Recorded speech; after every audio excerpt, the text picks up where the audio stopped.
Nombreux sont ici issus du monde purement académique et ont des carrières purement académiques. Moi, je suis un animal un petit peu différent parce que j'ai passé mon temps à aller d'un côté et de l'autre, avec non seulement des grands moments en direction d'une grande institution d'enseignement du management, mais également en direction d'entreprise ou dans des postes fonctionnels autour des problématiques ressources humaines ou responsables de formation.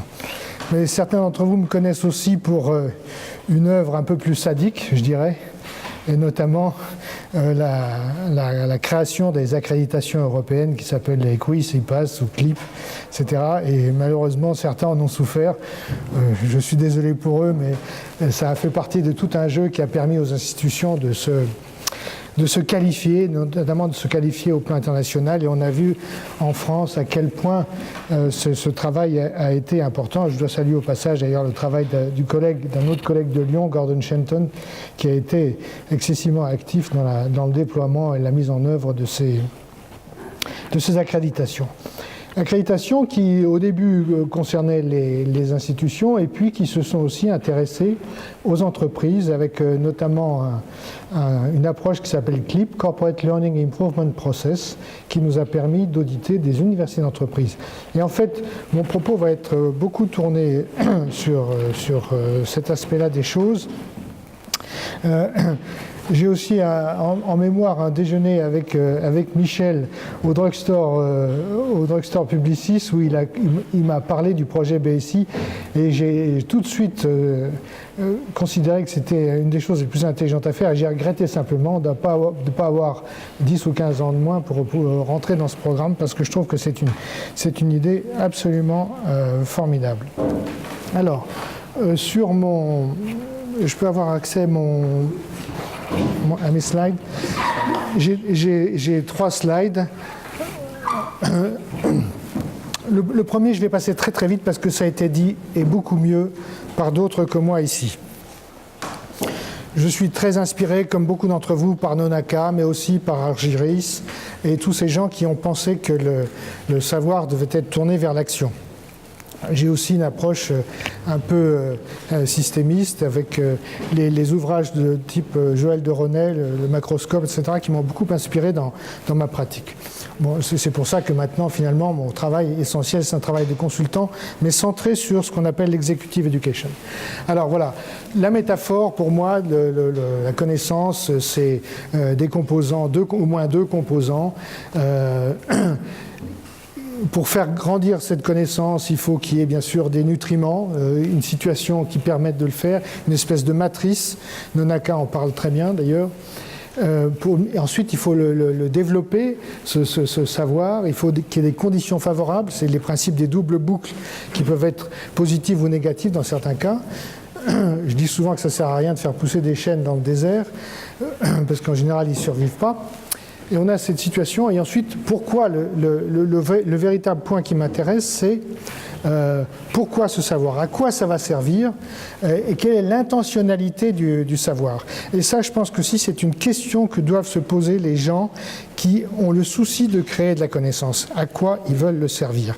Et je vais prendre un exemple. Alors, c'est mon slide d'après, sur lequel je vais passer un peu plus de temps. C'est un slide qui vient d'un ouvrage, d'un petit opuscule qui s'appelle Le Livre blanc sur les universités d'entreprise, que j'ai publié avec une entreprise qui est un éditeur de e-learning qui s'appelle Cross Knowledge, qui a été maintenant racheté par un éditeur américain qui s'appelle Wiley. Et j'ai écrit ce bouquin pour eux et avec eux. On a ici 4 cases. Bon, je fais référence. Alain Martinet est très fort sur les matrices. J'ai toujours adoré ce qu'il faisait avec les matrices. Ça explique beaucoup de choses. Donc, on se retrouve dans une matrice où on a 2 dimensions individuelle, organisationnelle, couverture ou développement. Et vous avez dans le carré en bas l'information traditionnelle, c'est-à-dire les savoirs établis, écrits, enfin bref, publiés, qui sont connus, c'est un peu le conservatoire du savoir. Vous avez au-dessus les savoirs qui sont procéduraux, qui sont essentiellement destinés dans l'entreprise, au fonctionnement de l'entreprise. Et puis vous avez toute la partie droite qui est la partie, on va dire, mise en œuvre, implémentation, développement. Et pour moi, dans le cadre de la formation, le savoir, il est bien sûr tourné vers l'action. Il doit être tourné vers l'action. À l'heure actuelle, quand on parle avec des dirigeants d'entreprise, je ne dis pas avec des DRH ou des responsables de formation, quand on parle avec des dirigeants d'entreprise, la formation, ça ne les intéresse pas en tant que telle. Ce qui les intéresse, c'est le résultat de cette formation. Et les résultats, c'est quoi? L'amélioration des performances, la découverte de solutions originales, le traitement de problèmes organisationnels, c'est l'innovation. C'est ça qui les intéresse. Et je dirais, on règle, en changeant de posture, on règle un problème très important qu'on n'a jamais réussi à régler pratiquement dans la formation, c'est quel est le retour sur investissement de la formation. Hein?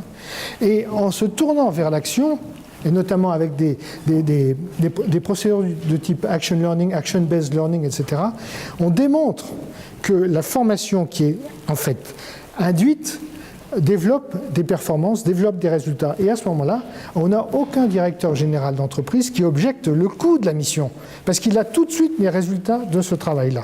Alors que si on envoie des gens dans des programmes de formation X ou Y, bon, d'abord on ne sait pas quand ils vont apprendre, on ne sait pas ce qu'ils vont apprendre et on ne sait pas ce qu'ils vont mettre en œuvre. Bon, donc c'est un véritable problème. En plus, ce qu'il faut savoir, c'est que chaque entreprise a sa culture d'apprentissage, de la même façon que chaque individu a sa propre culture d'apprentissage.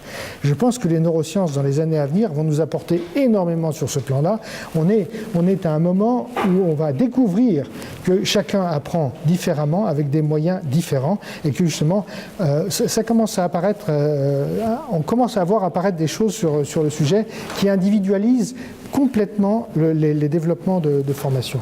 Donc, si vous allez dans des actions de formation, jeunes docteurs, ce que je vous souhaite, vous allez avoir cette problématique-là, c'est-à-dire quitter les savoirs classiques pour aller vers le savoir pour l'action et comment le mettre en œuvre. Mais il existe maintenant des tas de formules et j'ai publié il y a quelques années un ouvrage sur les meilleures pratiques de développement des dirigeants, mais il faudrait que je le réécrive complètement parce qu'avec les nouvelles technologies, les nouveaux systèmes, on a quelque chose maintenant de complètement différent. Donc, si j'ai un message à faire passer, c'est de dire là, il y a un champ complet pour les jeunes docteurs d'application. C'est un champ qui s'opère sur un marché qui est solvable parce qu'il y a des besoins qui sont absolument infinis.